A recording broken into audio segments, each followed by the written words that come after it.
Protégé here from Amphib Reviews, about to check out Raging Fire, starring Donnie Yen, Mr. IP Man himself, from director Benny Chang, the guy who's behind Who Am I, Robin B. Hood, and New Police Story, some of the early Jackie Chan films. Currently outside my local cinema right here, and it's cool to see a Hong Kong action big blockbuster movie in the big cinema. About to head in now to the film. I'm going to give you my verdict and my thoughts and opinions on the film, a kind of rough vlog, kind of similar experience for a Hong Kong movie. So strange, I'm used to getting this from 88 or Eureka, so I'm very excited, and hopefully the verdict is very good. There is a brand new 4K release from Zavvi, just been announced, Steelbook edition, which is the first I've ever heard of for something like this. So absolutely crazy. So this must be a really, really good film. I've heard nothing about this, not seen the trailer, I've seen the poster, so I'm pretty excited to say the least. So yeah, I'll be back very soon, guys.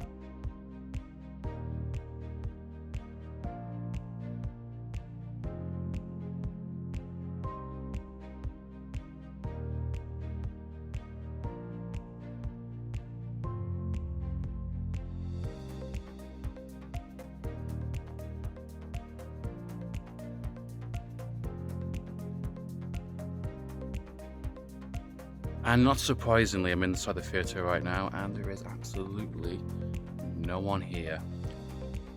You know, a film that no one's really heard of, or a Hong Kong movie in the cinemas, yeah, very limited audiences. I'll be surprised if we get anyone on the screen. 而家好似送殯多，睇邊個送邊個。 Hey guys, recently just finished Raging Fire, finished Spencer as well, about to go and watch Ghostbusters Afterlife. But my verdict for Raging Fire, the new Donnie Yen film, Kick-Assery that is pretty solid. For a modern kind of 2021 Hong Kong film, it's actually surprisingly really good. It's got its flaws, granted. It's a little bit too longer than I should be. I think about half an hour could have shaved off, could have really helped that film quite a lot, I think, personally. But on the bottom line, it's got a pretty good story. I like the idea of cops and robbers, classic kind of storylines, kind of very Heroes for Bloodshed type of storyline. Got a little bit of that kind of tribute to kind of old school kind of 90s, 80s kind of Hong Kong cinema. Fantastic. It's nice to see some great production value in terms of the fight sequences. The action sequences are very good.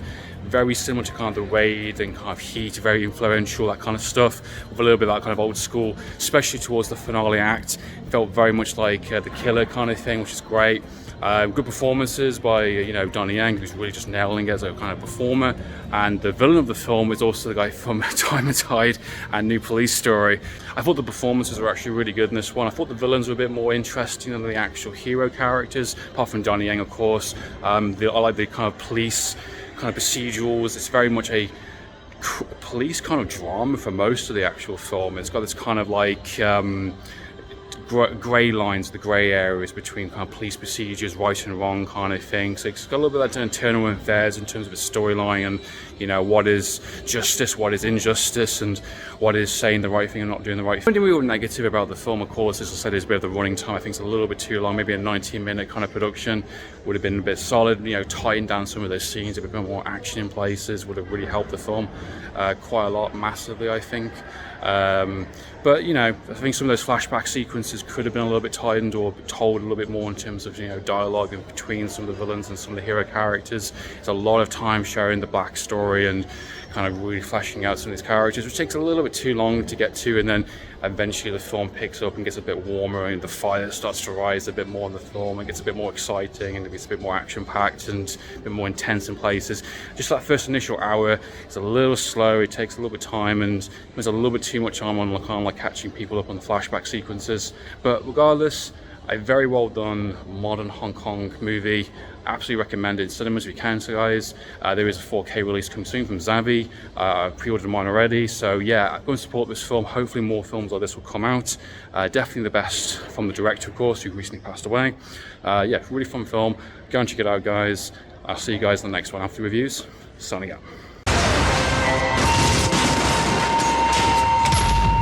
我哋出得嚟當差嘅，邊係驚得咁多啊？